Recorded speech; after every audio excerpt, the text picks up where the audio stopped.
Hello. Hello's the stupid way to start. What up? Hello. Any plans for summer? Fellow young people. Hello.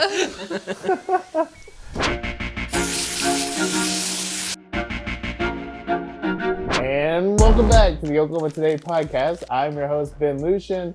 And if you know who I'm talking about when I say Oklahoma's master of space and time, then this is the show for you. Today, we are visiting the magical church studio in Tulsa, Oklahoma, the legendary recording home of Leon Russell, a godfather of the musical style known as the Tulsa Sound.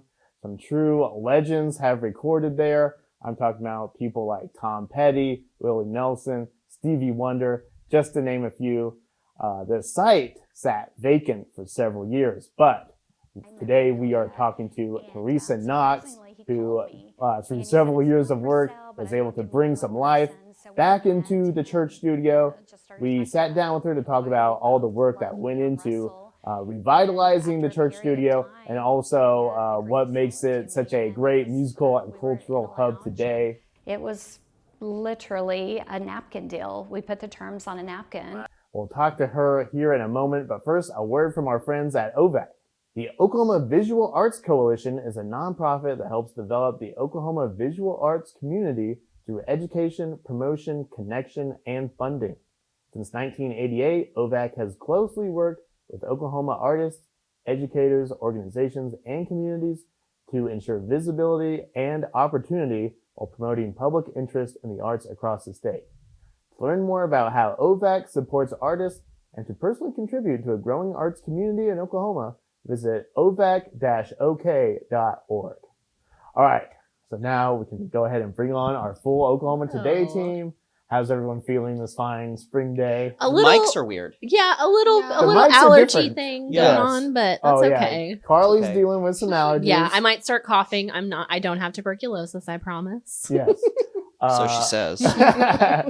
Allegedly, yes. And we've got a new mic set up here, so we'll see how that goes. It's been an interesting couple of weeks with the sound on the show. Yeah. It We'll really get there. has. We'll figure it out. This feels We'll good get though. it down. We'll get Yeah. it very soon. I feel maybe. powerful with this microphone. yes. Okay. Fingers I crossed. believe in us. Okay.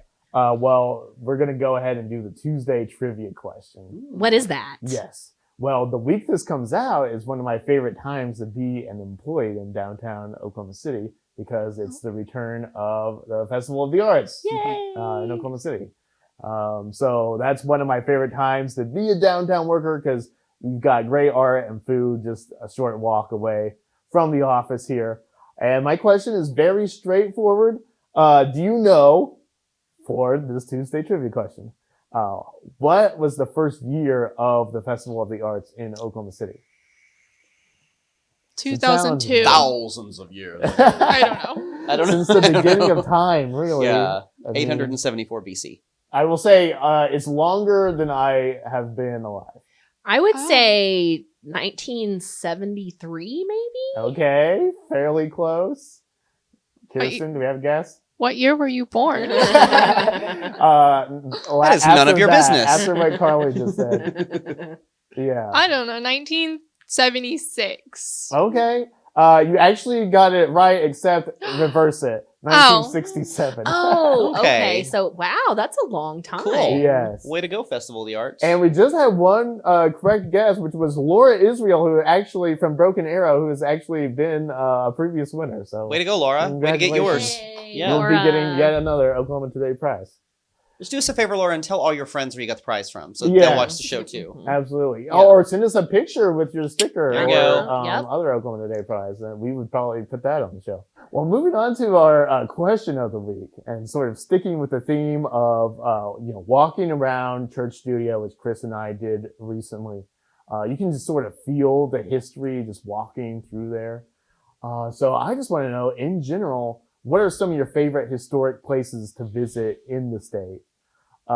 Nathan, do you want to start with you, or do we want to go? Sure. Okay. I've had a lot of fun walking around Fort Reno Fort in the Reno's a past. good one. That's really fun. I don't know how historical it is, but I got to give a shout out to the Stafford Museum in Weatherford. Yes. I Well, thought a lot of history within the Stafford Yeah. Museum. That's I'll not a take historic that. site, although it's across the street from the house I grew up in.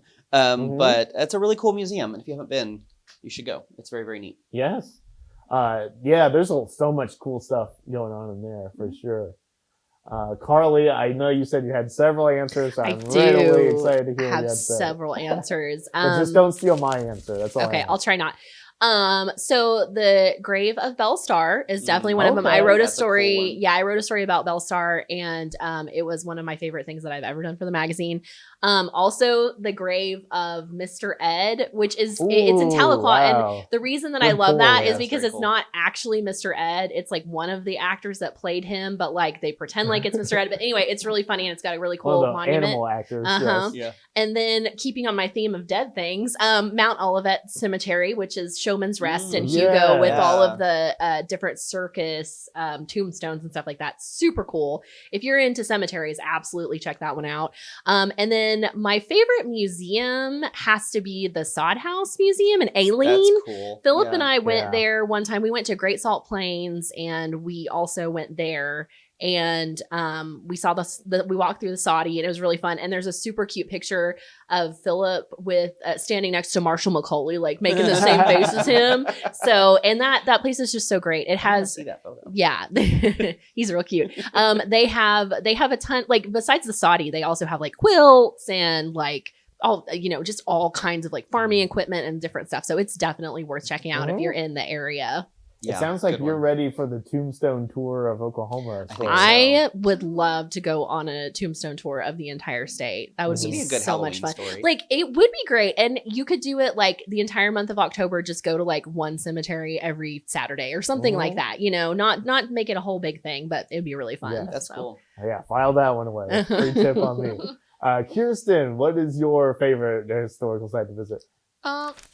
I say it all the time, and it's not necessarily for the history, but the Wichita Mountains. Mm. They are The full prehistory. of history. Yeah. Yes, Yeah. and they're so full of history, especially with like the lore of like all like the gangsters and the outlaws who hid out there and stuff. I think it's so interesting. And Chris made fun of me for this the other week. So we're talking about like the treasure that's supposed to be like lost out there and everything yeah. like that. I actually have a book That's somewhere awesome. that's like supposedly it's this whole book that people list places where buried treasure was supposedly buried all Uh-huh. over Yeah, Oklahoma. But It might be the book. I've looked at pages for it, and I have like a couple like I have a marker on my maps in my phone that's supposed to show like where the start of where to start searching for one of the treasures is. that's hilarious. 'Cause I We think should it's- try. We I should think try it's find supposed to be buried one treasure. of the treasures of Jesse James that wasn't found. Oh. Because only part okay. of his stuff was found out there. Uh-huh. Okay, that's So. cool. Well, if you ever go treasure hunting, that's a good blog. Really good one. Yeah. I thought Or about it. or you find a treasure and don't come back to work. Uh-huh, yeah. If you don't see me again after I go out there, you'll know what happens.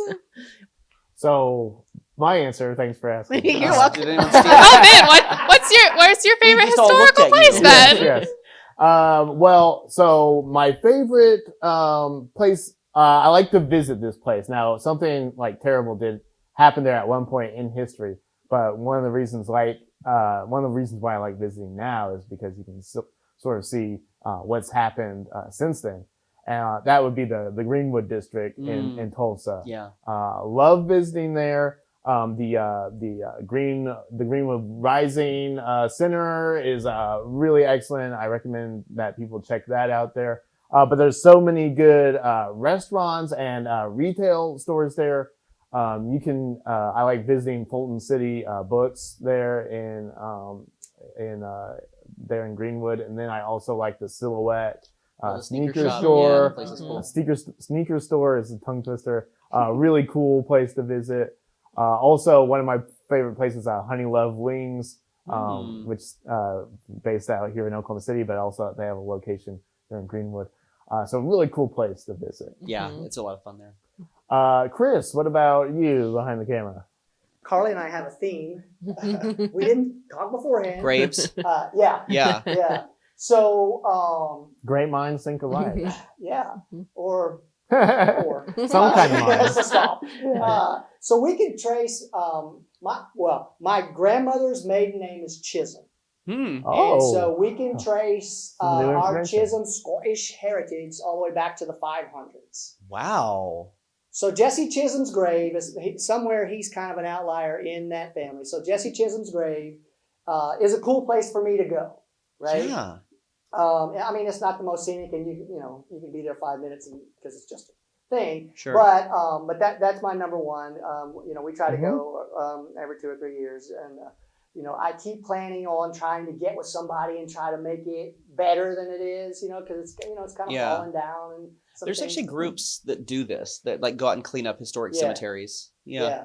And then because I struggled with this one, and then I kind of Googled some things and thought, and so one popped up that I've been to a couple of 3 times or so, and it's always very spiritual, but Geronimo's grave at Fort Sill. Mm-hmm. I was going to ask if anybody had been there. Yeah, it's cool, right? And you know what? It moves me that people still come and leave, tokens and things. I mean, that's just cool to me. I think that's very cool. Yeah, that's awesome. Speaking of Greenwood, I mean, no, Geronimo's grave is amazing. It's not the easiest thing to go see. It's not something that you can just drive up and witness. But if you can go, it's very cool. Mm-hmm. Yeah. Well, we had a lot of great answers online. Karen Morris said the Ponca City's castle-like Marlin Mansion. Oh, I almost said that. That's a good one. That's a fun Good tour. one. Yes. Recommended anytime you're in Ponca City. Pam Ferguson said Pawnee Bill's Ranch and Museum with she included a little bonus here with a side visit to the WPA built bathhouse at Pawnee Lake. Oh, neat. Nice. Mm-hmm. I didn't know about the bathhouse. Yes. That's cool. Wait. So I've been to the bathhouse. Really? Yes, we took our kids a long time ago, Fort Discover, Oklahoma. Oh, fun. It's the coolest place. Uh-huh. I hate to just jump in again, but I mean, crystal clear water. They've restored the old bathhouse. I mean, they've got toys and things for the kids to get on or whatever. I mean, it's even as an adult, it's worth going just to see the bathhouse and how they've done. Anyway, yeah. So sorry about that. We should go. We should go this summer when it's nice and we can swim. Mm-hmm. Yeah. And then go to Clicks. And then go to Click's Steakhouse. Yeah. Okay. All right. Sorry. I love that. No, that was great. We should go there. Get some of that Mile High Pie. Yeah. Exactly. What else do Absolutely. people say? Christina Demura just said Medicine Park. And of course, a good one. the Medicine Park Hotel is really cool there. They also have the Bonnie and Clyde cabin. Mm-hmm. Yeah. I haven't been there, but I would really like to visit that. Kirsten, you're a big fan of Medicine Park. Yes, I am. I love Medicine Park and all of its little history, especially like being so close to the Wichitas. It's easy to get through there, and a lot of like the locals do know the history and the lore of the area, and they're very appreciative of that, and they make sure to emphasize that whenever people come through town. And with the trademark cobblestone architecture there, it does feel historic. Yes. Because it doesn't look like a lot of the buildings that we see around here. Mm-hmm. And then finally, Harold Stevenson said Old Hochatown, with a shout out to the Barnes Stevenson House, Frisco Station, Railroad. And like we've had in a recent issue, a lot of moonshiner history out there. Well, we have some great answers online, and now it's time to turn our attention to Church Studio. Let's hear from Teresa Knox and also about Carney Fest, which is coming up in May. Time and time again, people tell me, Ben, you need the church. So today I took them up on their advice, and we are at the Church Studio in Tulsa, the former home of Leon Russell and the Shelter Records. This was the hive center of the Tulsa Sound in the 1970s. If you haven't been to the Church Studio, a good time to visit will be May 3rd during Carney Fest. It's a one-of-a-kind music festival right here in Tulsa. Today we are getting ready to talk to Teresa Knox, the dedicated music fan who put in a lot of work to bring the life back here into the Church Studio. Well, I'm here with Teresa Knox. You are the co-owner of the Church Studio? So I own the building and the archive. I did put this together. My current title is CEO. Right, yes. Well, I guess give me the story of how you came to get involved with the Church Studio. Is this something that was sort of on your radar for a while, or did it sort of happen by chance? No, it was definitely by chance. I had not planned to buy this building, but first, I'm just a big Leon Russell fan. I started collecting music, memorabilia, and vinyl records, and all different types of things when I was a kid, in addition to Leon J.J. Kell and David Gates of Bread. And there's just so many amazing artists that come from Oklahoma. And it's just something I was really into and something I was really proud of. As a native Tulsan, I'm a fourth generation Oklahoman. It's like, wow, there's so many people from Oklahoma. And I started a business in my early 20s, very different than the music world, but I stepped away from that after 20 years and was just looking for projects. And I love historic preservation, so I was renovating another property nearby. And I was talking with my brother, we were talking Leon Russell stuff and music, and he's like, I wonder what's going on at the church. And I just hadn't thought about the church studio in a really long time, since I was a teenager probably. And so came over here, looked at the shape it was in, the windows were boarded up, and I was like, man, this looks terrible. And so I went on the tax records, I found the owner, I wrote him a letter. All I had was an address, so I wrote him a letter and said, hey, I'm a big Leon Russell fan, would you consider selling? Because I thought, oh, this would be a really cool project to fix it up and a place to put all of my memorabilia. And surprisingly, he called me and he said, it's not for sale, but I'd love to meet you in person. So we met and, just started talking about, why we both love Leon Russell. And after a period of time, he agreed to sell it to me. And it was, we were in a lounge, and it was literally a napkin deal. We put the terms on a napkin. Wow. Took that to the closing company, and no realtors involved, no attorneys, nobody. But I wanted it so badly. I just got to a point of no return, Yes, I have to ask, what has become of this napkin? Do you know? Where is that at? You know what? I need to go to, it's Guarantee Abstract, and they've sold since then, and she transferred it onto a typewritten sheet. Okay. But I know I should have saved it. I didn't really think about that from an archive perspective. Yes. How much did you know, I guess, sort of about that Tulsa Sound history, like going into it? And is there even more stuff about Leon and the church studio that you've learned since, becoming involved with the studio? So I thought I knew everything. As someone that's always been into it, I worked at a club when I was 21 called the Sunset Grill. And so I was so enamored by the artists that were from here, but went on to national and international fame like Leon and JJ. And so, but I learned so much more after I acquired the church. One is because I've interviewed a lot of people. After I acquired it, one of my first goals was to get listed on the National Register of Historic Places. Well, I needed to get to the truth of what happened. No one really knew what year the building was constructed or the early denomination, exactly when Leon bought it and what was happening during that time. So I learned so much more because he did convert this church into a recording studio, but it was also a secondary office for Shelter Records, which was his record label. So after interviewing all those people, putting in the application for the historic registry, I felt like I knew so much more. And I still learn to this day. We get not only the musicians that come in here to record, but we get a lot of tourists, and many of them have Leon or Shelter Records, or maybe they grew up here and moved away. So I learn things every day. Yes, and the impact of Leon, I mean, it's so deep, and you can see the connections that even still are relevant today. Oh, it's huge. I mean, when you look at the family tree of Leon Russell, not genetically family, but family tree, yes, right. It's huge. And he really was the musician's musician. He was the #1 touring artist in America when he came back to his hometown of Tulsa, Oklahoma in 1972. And the who's who of the music world came here. I mean, we're talking Kansas and Stevie Wonder and Willie Nelson and Bob Dylan. Eric Clapton moved to Tulsa. And of course, Tom Petty and the Heartbreakers. They got their start right here in this building. And we get Tom Petty fans that are traveling, and they, track everything that the Heartbreakers did, and it started right here. Yeah, and in a city like Tulsa that has such deep musical history, I'm sure this has become sort of a pilgrimage for a lot of music fans to see, to be in this place where so much music history has kind of gone down. I know people, they just freak out when they come in, and part of it, and people get very emotional too. I cannot tell you how many people come in and just get so emotional. They, come through the gallery, they see all of these artifacts, they walk through the archive, and especially when they go into the tracking room, which is the live room, which is the original sanctuary of the church.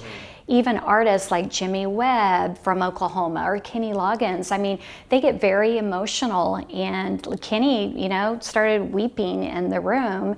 And, people get that way. They get very emotional. And again, I think part of it too is that this was just a church. I mean, we just celebrated our 110 or supercentenarian. So we were a brand new state when this was finished in 1915. So you think about all of the funerals and weddings and community events and music programming. And one thing I'm working on, I wanted to take some time before I put it out, but is a book about the church studio, but it starts again after the turn of the century, and this was Creekland prior to it becoming a church, all the way through Leon Russell, Shelter Records, and how we use it today. But it really is a special place with, musicians call it vibe, with a really cool vibe. Right. Do you have any insight on why, we know Leon Russell, an eccentric fellow, why he chose this particular church for the studio and the Shelter Records headquarters? Do you have any insight into his thought process there? Yeah, I interviewed his first wife, Carla Brown, and they were eating at a restaurant across the street. It was called the Ranch House in 72. It's Freeway Cafe today. But it was very much the way I acquired it. It was in an impulse purchase. At the time, there was a for sale sign because the church had expanded and they were moving from the structure and put the building up for sale. I think they felt like it was going to go to another church. But Leon had experience with churches being recording studios, primarily in the UK. And he was a spiritual person. A lot of people compared him to a preacher when he was performing on stage, and he cut a lot of tracks that were gospel. So to his close friends and family, it just made sense to be in a spiritual place to, record his rock and roll and country music. Yes, and let's face it, music is very kind of spiritual in nature. And especially, I think that comes through on a lot of Leon's work. Oh, absolutely. There's no doubt about that. Yes.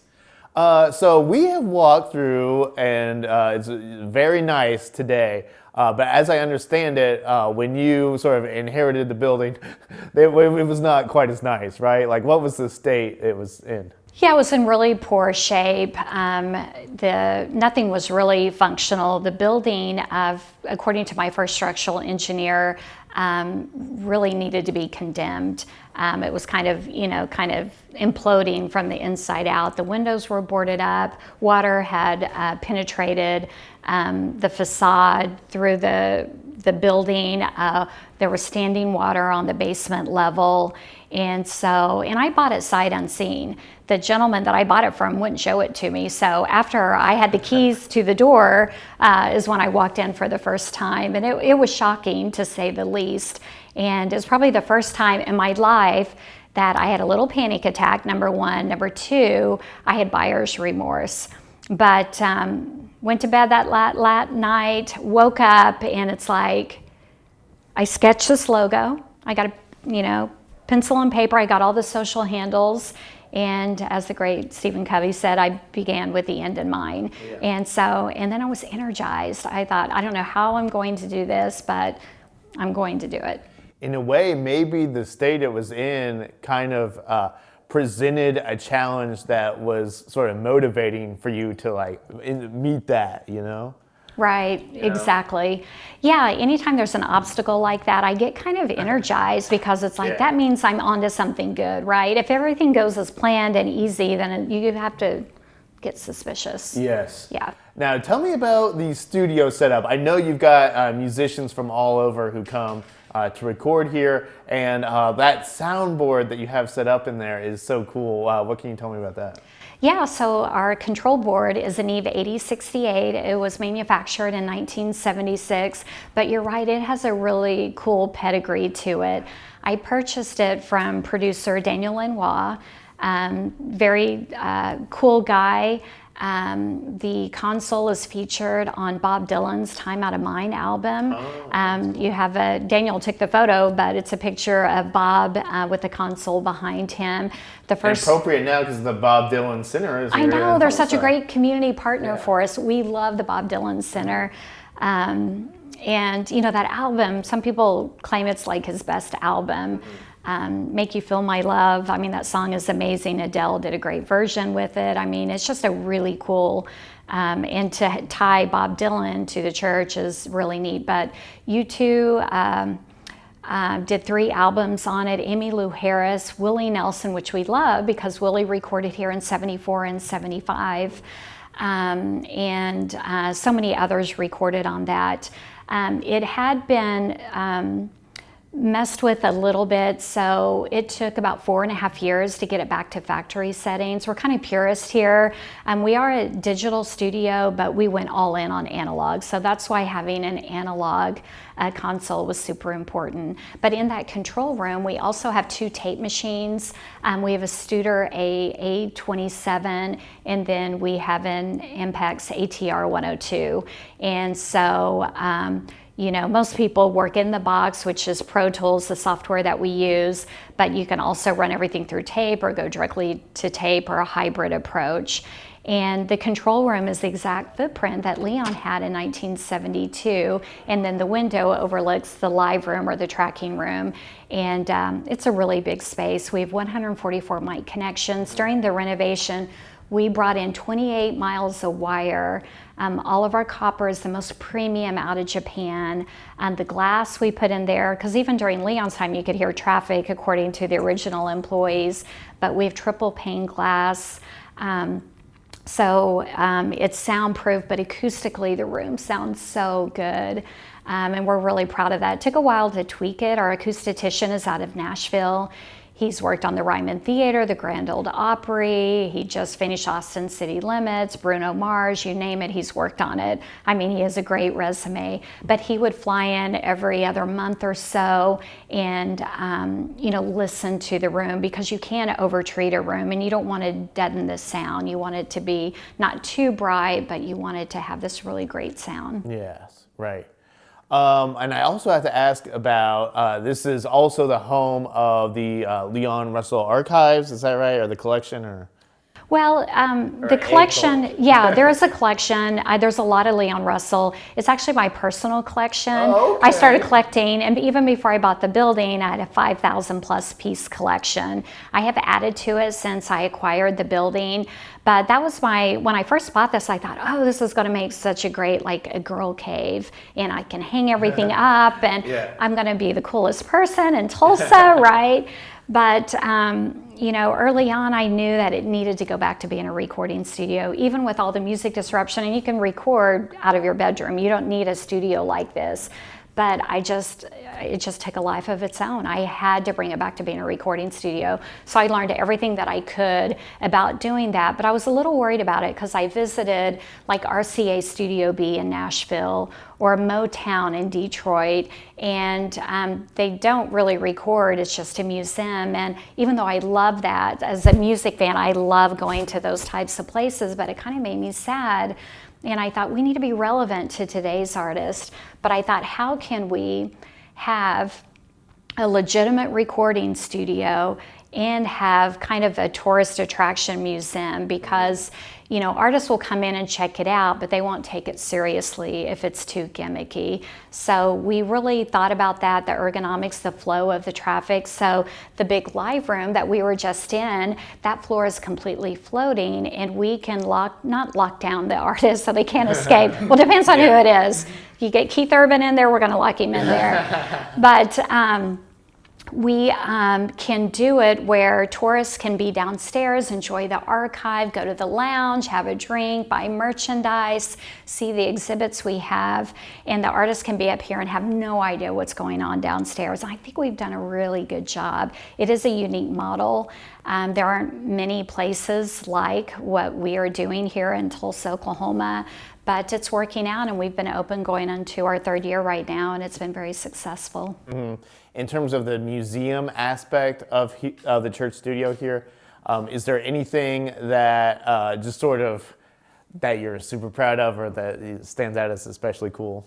Well, there's so many pieces. When you start collecting things, and of course a lot of them came from garage sales and thrift stores and other things, but we do have a self-portrait of Leon Russell. He drew it with a marker, and it ended up on his album, Hank Wilson 2, and Hank Wilson was his alter ego. So he had all of his music with Leon Russell, but way before Okie Garth Brooks had Chris Gaines, Leon Russell had Hank Wilson. And so it's just kind of neat because we have the original, and then of course we have the vinyl record and the album cover art. So I love that. We have another original art piece, which is a '69 album that Leon did with Mark Beno, and an Italian artist in LA drew the two of them. It's a pencil drawing, and we have the original of that from '69. So it's 56 years old, and I think that's great. Leon had a condition at birth, cerebral palsy, very mild, but it did contribute to his unique piano playing style. But later in his life, he walked with a cane. So we have about a dozen of Leon's canes. Some of them are very ornate, very interesting. One has his face carved into it, so I really love that. But probably one of my favorite things, because it really, started my passion with collecting, is we have about 36 7-Eleven Slurpee cups that feature rock and roll stars in America from the mid-'70s. And that was the first item I collected when I was 8 years old. In Leon, they had 50 of them. I don't have all 50. I'm looking for them. But in progress. It's so cool. So it features Leon's face on this Slurpee cup, and then there's a mini bio in the back. And I thought, wow, someone from my home state of Oklahoma is on a Slurpee cup. Yeah. And it inspired me. I mean, I grew up poor. We didn't have a lot, but I thought, you can be anything that you want. And to this day, I'm inspired by Leon Russell. Oh, yes. And I think it's amazing. And so. Right. Well, and I think Leon would be very proud of Carney Fest, which has become sort of an annual event here. I know that's coming up. What can you tell me about Carney Fest, I guess? Yeah, so Carney Fest is a kind of an old school street festival. We block 3rd Street to 4th Street, and so we have food trucks, we have artists, we have jugglers, we have stilt walkers. Think a state fair mid-1970s, so that's kind of the vibe. We came up with the name from Leon's 1972 album, Carney. Yes, the classic, yes, it's so good. It has Tightrope on it, This Masquerade, chart-topping songs on this. And we wanted a way to celebrate the fans that really love Leon. They're called Leon Lifers. We wanted to have it because when Leon was alive, they had the birthday bash. So they followed him all over the country, and then they ended up with him here in Tulsa at the Tulsa Theater to celebrate his birthday. But when he passed away, where were all of these super fans going to go? So it kind of started with that, but now we feature music all day long. So local artists that record with us here in the studio, we feature them throughout the day. And then the festival ends at Kane's Ballroom with our headliner. And that is Ann Bell and the Tulsa Sound. She is the queen of the Tulsa Sound. She was a backup singer for Leon, and she puts on such an amazing show. And Johnny Mullinex, a local bluegrass player that's really doing great from all over the country, and he's been on an international tour as well. He'll be opening up for Ann Bell. So it's just, like-minded music fans coming together. It's very family friendly. The church will be open, doing tours all day, and we're just so excited about this festival. And it is May 3rd, and it's basically from 10 a.m. to 10 p.m. Mm-hmm. Yes, very cool. We'll wrap up here in a minute, but it looks so great now, and you touched on this earlier, but the people who were around for the Tulsa Sound sort of heyday, coming back now into this sort of restored building, I mean, what is sort of their reaction? It's got to be special to them to see this building that they probably thought was done for, like have going through living again, you know? People have been so kind and gracious and very complimentary. We had Walt Richmond with us on Saturday. He was here during Leon's time, took some magnificent photos that he has shared with me, and he came back during the Ripley years. Steve Ripley from Oklahoma had the studio for almost 20 years, and this is where the Tractors recorded, and Walt Richmond was one of the Tractors. But when you talk to him, and coming back today, everyone just seems really, they remember stories, they have a sense of pride, they seem very thankful. I wish I could take all the credit. We had such an incredible team. And again, the building took a life of its own. I feel like it dictated the whole strategy of what was to come, because I didn't have this full-blown business plan or anything like that. I don't even come from this industry. I'm literally just a music fan. And so, but everyone, they seem really, really happy. People ask me all the time, what would Leon think? I have no idea. Yeah. He was kind of shy. He'd probably be horrified. People have been asking what would Leon think for a long time, even when he was alive. I know, right? And so he died 2 months after I purchased it. And I had this fantasy that he was going to be on my advisory board. I was going to get to know him, because I didn't know Leon. People assume we were close friends. But I think that if you saw that big 500-pound, 6-foot statue out front when you walk in the door, he probably would be horrified. I don't know, just from what I know. And I've read everything there is about Leon Russell, just as a fan. Seemed like such a nice guy. I would hope that he would think, oh, that's pretty cool. I don't know how excited he would be about it, but I do love to see the Shelter Records employees and artists and people that were here in the past to come in and think it's pretty cool what we're doing. Mm-hmm. Well, I think it's pretty cool. So you've got at least one fan. That's awesome. Yes. Yay! Teresa, thank you so much for showing us around. It's been a blast. Yeah, thank you. Mm-hmm.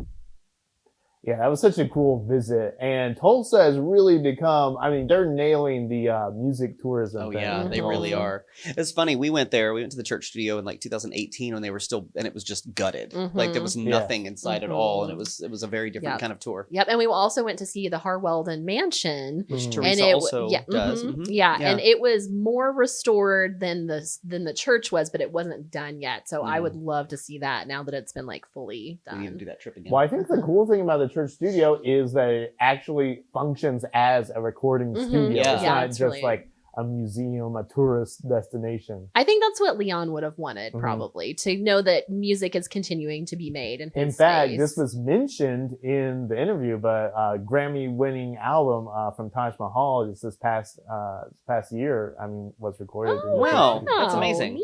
Okay. Yeah. Cool. So big-time music still happening in a church studio. Well, you know what time it is. This is once again Podvent time. This is where we go through the travelok.com event calendar and pick out a few of our favorites. Is there anyone who'd like to go first this week? I'll go first. Thank you, Carly. You're welcome. I'm always happy to go first. So I have a question for you guys. Do you, especially Chris, I'm interested to hear your answer. Do you remember any like particular song that played either at your like senior prom or homecoming or some dance you went to in high school that just felt very much like, this is the moment? I have a funny story for that, but I want to know Chris's answer. We'll start with Chris. Yeah. Of course I do. do. Yours too. But I want to, Yeah, yes. What, are you going to share it? That's a good answer. There's just so many. Okay. I can't remember like our theme song for high school because it was a long time ago. But I can think of lots of songs from my era that we had like KOFM Magic Music Machine that would come to the Civic Center once a month and have a dance. Oh, wow. Oh, that's fun. All kinds of, Gap Band, Cool in the Game, all those kinds of things. So, I know that's not a direct answer, but I'll take it. It's a good I'll era. take it. It's a good era. Yeah. When I went to, I think it was first popping off during junior prom, which I went to junior and senior prom. Brag. It was when Soulja Boy was big. And Boy. Wow. And I knew that song was going to come up, and I was really nervous about making sure I had the Crank That dance figured out, because I knew it was going to come up and become relevant. So I was like practicing it before. And it did play, but I don't remember if I actually cranked that Soulja Boy. Okay. I like to think that you did. Yes. I graduated high school in the worst possible year for this question, 1998, which was the year of My Heart Will Go On by Celine Dion and Good Riddance by Green Day. Oh. And if I never hear either one of those two songs again, it will be too dang soon. Yeah. What about you, Kirsten? Make us feel old, please. Yeah. Last week when I graduated high school. Listen, I honestly, I don't have anything that stands out. Okay. I mean, like, there's the typical songs that, like, if I hear them, I'm like, oh, they played this at my dances. But also, like, I didn't care that much about our dances. And, like, especially, like, prom, like, my junior prom, I was actually, like, really sick. So I just ended up, like, sitting with my friends in the lobby because my parents were like, oh, it's a once-in-a-lifetime thing. You have to go. And I was like, I'm going to pass out. But cool. And then my senior prom, I hid outside because several of my friends kept trying to set me up with this other person in our school, and I didn't want to. So I went and hid outside most of the time on, like, the little balcony area with my other friends because I didn't want to partake in prom. Wow. Nice. I didn't care that much for prom. So your prom song is Don't Stand So Close to Me by the At my senior prom, I threw up at my senior prom. So it wasn't due to like alcohol or anything. It was like nerves, basically. Oh. Really? Yeah, but I still had to like go outside and do like all the drunk test stuff. I just want to give little Ben a hug. I know. Well, okay, so that's actually a perfect segue into my event, because if you didn't have the ideal prom experience, or you didn't like the musical selections at your prom, or you just didn't want to be there, you have another opportunity to do it all over again at the 80s prom at Kane's Ballroom on April 26th. Oh, that's fun. It starts at 8 p.m. It's $24 for general admission tickets. Chris is going. And there are going to be, of course, lots of 80s costumes. People will be dressed up as musicians, as actors, as toys, just whatever kind of 80s stuff you are into. There's also going to be the like an official like royalty couple for people for best contest. And then there's also going to be skits throughout the evening, reenacting like different iconic 80s moments from like pop culture or whatever. And then, of course, plenty of 80s tunes throughout the night. I know that I fantasize about Eyes Without a Face as like being my like dance song. So yeah, surely you'll be able to dance to some Billy Idol and stuff. And also just revel in the fact that you're not a teenager anymore and you get to actually enjoy your life. Yeah. Nice. Right. Yeah. Prom is wasted on the teenagers. It very much is. So if you're interested, just go to 80sprom.com. And by the way, you have to be 18 or older to attend. So yeah. Wait, as it Carly, should be. Did you have an answer to the what your prom song? Yeah, what's your answer to So your own question? I don't remember my prom song, but I distinctly remember being at a dance into the window to the wall that was playing. Song? Yes, that was which was totally inappropriate for a school dance, but they played it. So wow, that's a heck of a song to play at a school dance. Yes. All right. I mean, I'm sure they're. We can cut this, so they're probably playing Not Like Us in the current. They probably are. Yeah. They played at OU every football game. Who knows what the kids listen to nowadays? I don't know. Kirsten, what do the kids listen to these days? Is it relevant to your podcast? It's not relevant to my podcast at all. Well, what is relevant to your podcast? Well, actually kids are, adults are, people in general are, because this is an event for the people. Okay. Yeah, so it's Kites Over Enid, where the entire goal of this event is just to introduce or reintroduce the joy of flying a kite. Just the simple pleasure of life, just fly a kite. The other day, I should get into kites. That's just fun. Like, take your kite out into the wind. Yeah, this is where you can do it, Ben. Yeah, go here. And actually, you know what? You'll help them out because, and also, just this little plus in here, April is National Kite Month. It is National Kite Month. Already? Yes, it is National Kite Month. And in 2009 and 2010, they attempted to break the world record for a number of kites in the air at one time. Both years fell short, but In 2009, they did break the North American record, and they still currently hold the North American record in Enid at this event for having 2,598 kites in the air at one time. Wow. So you can go this year, and you could have bumped... See, look, if you went in 2009, you could have bumped that up to 99. People probably would have had kites there for me to fly. Just to get Probably. They do, because they also have a vendor that is set up there. It's the Wings of the Wind Kite Store. They're set up on site so you can get a kite there. Don't have to worry about it. There's also food trucks there. If you get a little snacky, you get some hungry. But the festival will start at 10 a.m. and it'll go until 4 p.m. on April 26th and 27th. It's at the Autry Technology Center in Enid.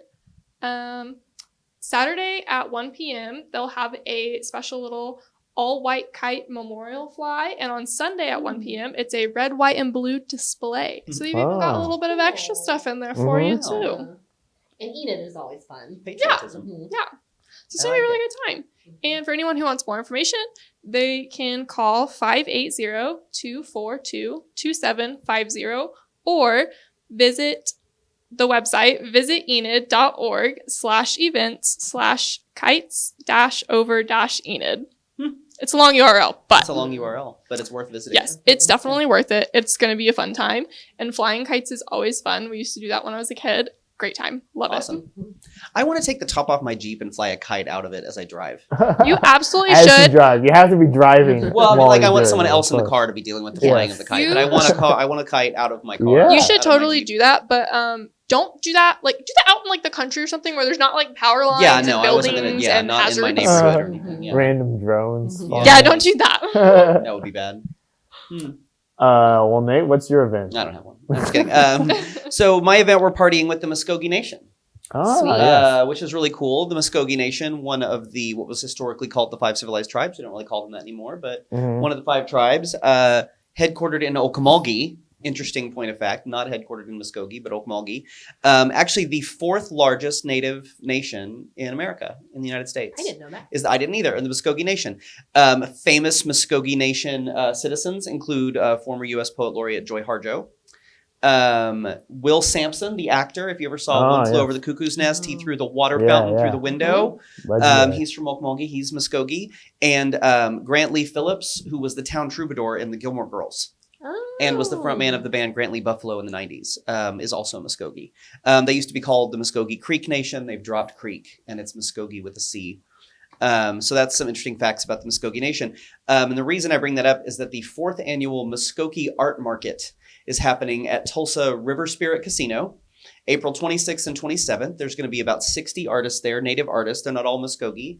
They represent a number of nations. And any kind of art, painting, beadwork, sculpture, paper arts, anything that you could imagine, any kind of art you can imagine will be on sale.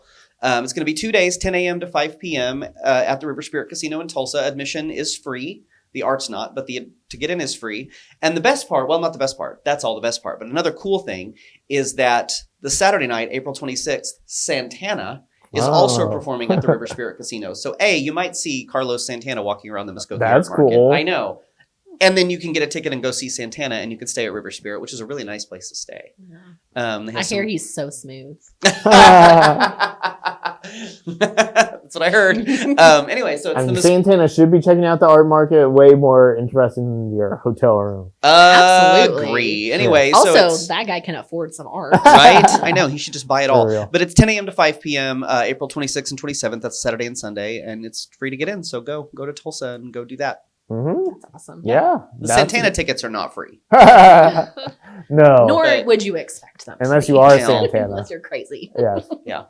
What about you, Ben? Yes. What do you think we should I am do? excited because I get to talk about one of my absolutely favorite events in the state, which is Norman Music Festival. Oh, yeah. It's a good one. Annual tradition at the end of April. If you spend much time talking to me, eventually it'll come up that I'm a big supporter of local and also independent music. And then about 35 minutes later, you're probably thinking, can you please talk about something else? But for Oklahoma musicians, Oklahoma music fans, this weekend is like the Super Bowl, basically. It's 3 days of music just all across Norman. it's the best of local bands, local performers, and also some fantastic indie and sort of underground bands coming through Norman. This year, the headliner is La Luz, the Seattle all-female band. Ooh. Yes, also Apollo Brown, who's like this hip-hop DJ. He's really cool. If you like the station, like lo-fi music to study to or whatever, check out his new album, because that's like A+ quality grade lo-fi to study to for sure. And then some local headliners include favorites like JB, Ken Pomeroy, and Stepmom, all big names in the local music scene. So yeah, that will be April 24th through the 26th in downtown Norman, and it's absolutely free. I especially want to plug the festival this year because they had, unfortunately, had to cancel the entire last day of their festival last year due to weather. Yeah. And I know that was devastating, not just for the festival, but for a lot of the people who were slated to perform that day, and also the fans who were counting on it. So they especially need support this year. So be sure to head on out to Norman Music Festival. Can I make a suggestion for people who are going out there? So since it's going to be downtown, that means that all of the downtown restaurants are going to be besieged. So I would suggest going to Gabarino's, which is on the west side of Norman and has fantastic Italian food. And also, I don't know where this place is actually located, but I've heard great things about Magic Noodle too. So definitely, I don't think it's in the downtown area. So definitely try to check that out. Norman has fantastic food, but like those two are like top of my list. I was at OU the other day talking to a class, and one of the other people that was on like the panel with me was talking about how he didn't live in Norman, and part of the reason was there were no good restaurants according to him. And I was like, "Are you insane? Yeah. Do you have taste buds? What's wrong with you?" Like, I mean, you're a really nice person. If you're not watching, right? But I was just like, wrong, incorrect, buddy. Yeah. The only reason I don't go to Norman more often is because of the traffic. Same. Yeah. And just time. Yeah. I will say, fans of the podcast and the magazine, Sierra Spirit, who is a guest on the Oklahoma Today podcast, she is performing on Friday, I believe. That's amazing. She is so talented. Yeah. She is really talented. She's cool. And in our July-August issue, which isn't coming out for a little bit, you've got time to subscribe. Preston Jones, who has been writing about Oklahoma music forever, is bringing us Oklahoma musicians you should know in 2025. If you need an Oklahoma summer playlist, be sure and get our July-August I bet issue. there will be some overlap between that list and the I'm Norman absolutely Music certain. Festival. Yeah. Well, it's time for the star of the show. I have Leon Russell here as my star of the show. Do we have any honorable mentions? I would like to mention my hair. Oh yeah, I agree. I just got it done, and I like the color a lot. Yay! It's not the star, but it deserves a mention. I think a little bit your dress, because it has stars. It's a little bit. Oh the star wow! of the show, Yes, too. yes. You do look like you're Disney ready or something. And I'm sitting in the middle of the couch too. So Yes. you know. After we finish the show, Carly's just going to grant all our wishes. That's what I do. As she always does.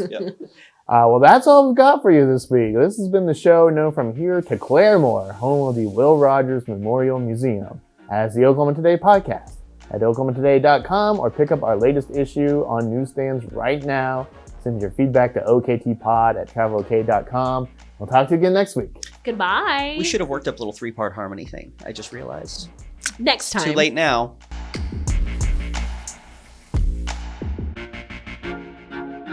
Yeah, next time. Stay tuned. Next time. We want them to watch, though.